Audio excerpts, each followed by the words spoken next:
ഓട്ടോറിക്ഷയിൽ മൊബൈൽ മദ്യവിൽപ്പന. ചേറ്റുകുഴിയിൽ autorickshaw driver പിടിയിൽ. ചേറ്റുകുഴി മുക്കുടുക്കിയിൽ സന്തോഷ് എമ്മിനെയാണ് എക്സൈസ് സംഘം പിടികൂടിയത്.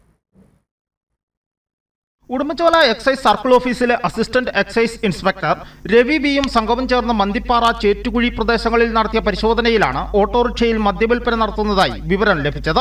ഇതനുസരിച്ച് ചേറ്റുകുഴി ഭാഗത്ത് ഓട്ടോറിക്ഷകൾ കേന്ദ്രീകരിച്ച് നടത്തിയ പരിശോധനയിലാണ് ഓട്ടോറിക്ഷ ഡ്രൈവറായ സന്തോഷ് എം വി പിടിയിലായത്. ഇയാൾ തന്റെ ഓട്ടോറിക്ഷയിൽ തുടർച്ചയായി മദ്യവിൽപ്പന നടത്തിവരുന്നതായി ചോദ്യം ചെയ്യലിൽ കണ്ടെത്തി. 10 ലിറ്റർ ഇന്ത്യൻ നിർമ്മിത വിദേശ മദ്യം ഓട്ടോറിക്ഷയിൽ നിന്നും കണ്ടെടുത്തു. ഓട്ടോറിക്ഷയും എക്സൈസ് സംഘം കസ്റ്റഡിയിലെടുത്തു. റെയ്ഡിൽ ഉദ്യോഗസ്ഥരായ Arun Raj, Jinu, Lijo, Siju PD, Prakash J, Shibu Joseph എന്നിവർ പങ്കെടുത്തു. News bureau, Udumbanchola.